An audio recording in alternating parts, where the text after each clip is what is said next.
अब समय अगले विश्लेषण का है। जब से जम्मू कश्मीर से धारा 370 हटी है, तब से घाटी में कई पॉजिटिव बदलाव हुए हैं जो दिख भी रहे हैं। लेकिन धारा 370 से मुक्त कश्मीर अभी भी कश्मीरी पंडितों और दूसरे राज्यों से काम करने के लिए आने वाले लोगों के लिए भय मुक्त कश्मीर नहीं बन पाया है। श्रीनगर में बुधवार शाम 7 बजे के करीब आतंकियों ने टारगेट किलिंग को अंजाम दिया।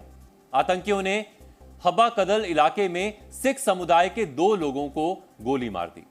इस आतंकी हमले में अमृतसर के रहने वाले अमृतपाल सिंह की मौके पर ही मौत हो गई, जबकि अमृतसर के ही रहने वाले रोहित को जख्मी हालत में श्रीनगर के एक अस्पताल में भर्ती कराया गया, जहां इलाज के दौरान आज रोहित भी जिंदगी की जंग से हार गए।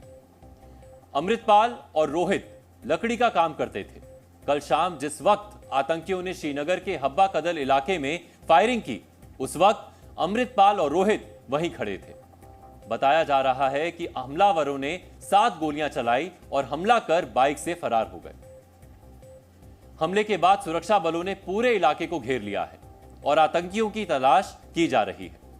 जम्मू कश्मीर पुलिस की स्पेशल ऑपरेशंस ग्रुप मामले की जांच कर रही है। इस हमले की जिम्मेदारी पाकिस्तान के आतंकी संगठन TRF यानी द रेजिडेंट्स फ्रंट ने ली है। TRF के आतंकियों ने पहले भी घाटी में आम लोगों को निशाना बनाकर दहशत फैलाने की कोशिशें की हुई हैं। आतंकियों के निशाने पर अल्पसंख्यक यानी कश्मीर में रहने वाले हिंदू हैं या फिर वो लोग हैं जो दूसरे राज्यों से आकर घाटी में काम कर रहे हैं। काफी समय से आतंकी टारगेट किलिंग के जरिए गैर कश्मीरियों और कश्मीरी पंडितों को अपना निशाना बना रहे हैं और आतंक की ठंडी पड़ती आग को फिर से जिंदा करने की कोशिशें कर रहे हैं। श्रीनगर में हुआ हमला भी उसी का एक हिस्सा है। इस इलाके में जो हमला हुआ, मिलिटेंट हमला, उसमें 2 व्यक्ति जो है उनकी मौत हो गई है। एक जो शख्स था वो ऑन स्पॉट उसकी डेथ वहीं पे हुई थी और दूसरे की मौत आज हॉस्पिटल में हुई है। और आप देख सकते हैं आज भी इस पूरे इलाके को कॉर्डन में रखा गया है। CRPF जम्मू कश्मीर पुलिस ने इस पूरे इलाके को कॉर्डन में रखा है और आज भी यहाँ पर नाकाबंदी है। आज भी लोगों से पूछताछ हो रही है कि बीती रात जो हमला हुआ था उसके सुराग ढूंढने की कोशिश की जा रही है। स्पेशल ऑपरेशन ग्रुप पुलिस का इस पूरे इलाके में इस वक्त फैला हुआ है और इस तरफ अगर मेरा कैमरामैन दिखाए तो वो जो वहाँ आपको नाले के सामने एक स्पॉट दिखता है वो एक्चुअल स्पॉट है। हालांकि वहाँ जाना जो है बंद कर दिया गया है क्योंकि वो क्राइम स्पॉट है और वहाँ पर उस शख्स को जो है गोली मार दी गई थी। और 2 शख्स जो दोनों पंजाब के रहने वाले थे और पेशे से वो कारपेंटर थे, यहाँ पर किराए पे रहते थे और कल शाम 7 बजे के करीब जो है उनको जब वो मोटरसाइकिल पे सवार थे उन पर फायर किए गए और उनको जो है वहाँ पर गंभीर रूप से घायल कर दिया गया। एक व्यक्ति की मौत जो है वहीं पे हुई और दूसरा जो रोहित था वो हॉस्पिटल में भर्ती था, लेकिन आज सुबह जो है उसका भी देहांत हो गया है। लेकिन कहीं ना कहीं जो टारगेट किलिंग्स का सिलसिला है वो इस वर्ष में ये पहली बार देखने को मिला है। अमृतपाल और रोहित श्रीनगर में लकड़ी का काम करते थे ताकि परिवार का भरण पोषण कर सके, लेकिन परिवार को भी नहीं पता था कि अब श्रीनगर से अमृतपाल और रोहित जिंदा नहीं लौटेंगे। दोनों युवक अमृतसर जिले के अजनाला ब्लॉक के चमियारी गांव के रहने वाले थे। जैसे ही इनकी मौत की खबर गांव में पहुंची, पूरे गांव में शोक की लहर दौड़ गई। परिवार का रो रो कर बुरा हाल है। बगाने पुत्तां नूं मारदी जिन्हां दा कोई आसरा नहीं हुंदा, इन्हां दे ते आसरे साडा किहड़ा आसरा है। की सरकार तो की मांग करदे जी, किस तरह मदद चाहुंदे जी?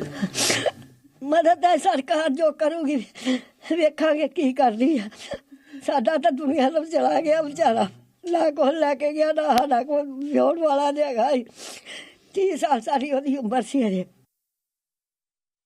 कब गए थे, क्या काम करते थे वहाँ पे? परसों गए थे, कारपेंटर का काम करते थे। कहाँ पे? जम्मू कश्मीर में, श्रीनगर। तो कब पता लगा, क्या गोली लगी आपको, कब फोन आया था, कैसे पता लगा आपको? कल ही रात शाम को कम से कम 10-11 बजे फोन आया वहाँ पे। क्या फोन आया था? फोन आया कि ऐसे जा रहे थे रास्ते में तो उनके उग्रवादियों ने हमला कर दिया हुआ। कई लोगों को लगता होगा कि घाटी में आतंकी सिर्फ हिंदुओं को टारगेट कर रहे हैं, लेकिन ऐसा नहीं है। कश्मीर के हित की बात करने वाले, कश्मीर में शांति की बात करने वाले, कश्मीरियत तक की बात करने वाले भी टारगेट किलिंग का शिकार हुए।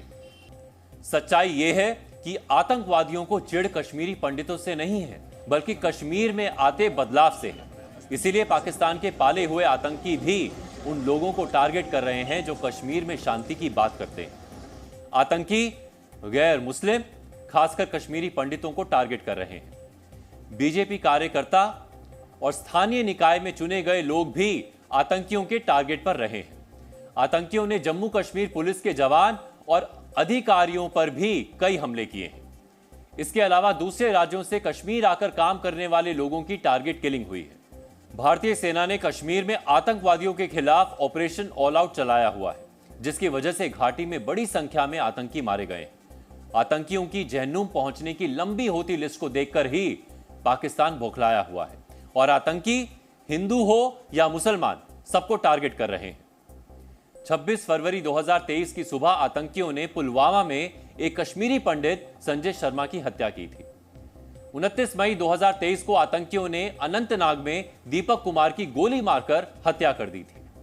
15 अक्टूबर 2022 को कश्मीर के शोपियां में आतंकियों ने पूरण कृष्ण भट्ट की गोली मारकर हत्या कर दी थी। अगस्त 2022 में भी शोपियां के सेब के बाग में एक कश्मीरी पंडित की हत्या कर दी गई थी। नवंबर 2022 में उत्तर प्रदेश के कन्नौज जिले के रहने वाले 2 मजदूरों की शोपियां में आतंकियों ने हत्या कर दी थी। वर्ष 2021 में कश्मीर में आतंकियों ने स्कूल में घुसकर प्रिंसिपल और टीचर की हत्या कर दी। धारा 370 हटने के बाद से घाटी में करीब 7 कश्मीरी पंडित टारगेट किलिंग का शिकार हुए हैं। वहीं धारा 370 हटने के बाद से तकरीबन 20 सिख और हिंदुओं की घाटी में हत्याएं हुई हैं। आर्टिकल 370 हटने के बाद से ही कश्मीर में टारगेट किलिंग की घटनाएं बढ़ी हैं, जिसमें खास तौर पर आतंकियों ने कश्मीरी पंडितों, प्रवासी कामगारों और यहां तक कि सरकार या पुलिस में काम करने वाले उन स्थानीय मुस्लिमों को भी निशाना बनाया है जिन्हें वे भारत का करीबी मानते हैं। इसमें कोई शक नहीं है कि घाटी में आतंकी हमलों में कमी आई है। पत्थरबाजी की घटनाएं कम हुई हैं। घाटी में माहौल बदला है। सुरक्षा बलों ने बड़ी संख्या में आतंकियों का सफाया किया है और इन्हीं बातों से पाकिस्तान चिढ़ा हुआ है। जम्मू कश्मीर में 5 अगस्त 2019 को धारा 370 हटी थी। उसके बाद क्या बदलाव आया है, आज हमें इसे भी जरूर देखना चाहिए। गृह मंत्रालय के आंकड़े बताते हैं कि वर्ष 2019 में 153 आतंकी हमले हुए थे, जो 2023 में घटकर 41 हो गए। वर्ष 2019 में सुरक्षा बलों और आतंकियों में 102 एनकाउंटर हुए, जो वर्ष 2023 में घटकर 44 हो गए। वर्ष 2019 में आतंकी हमलों में 44 आम लोगों की मौत हुई थी, जबकि वर्ष 2023 में 13 लोगों की जान गई। वर्ष 2019 में आतंकियों से लोहा लेते हुए 80 जवान शहीद हुए थे। 2023 में 20 जवान शहीद हुए। अभी हमने जो आपको आंकड़े दिखाए वो वर्ष 2019 में धारा 370 हटने के बाद से 15 नवंबर 2023 तक के हैं। इसे देखकर ही पता चल जाता है कि सुरक्षा बलों की गोली आतंकियों की कायराना हरकत पर भारी पड़ी है।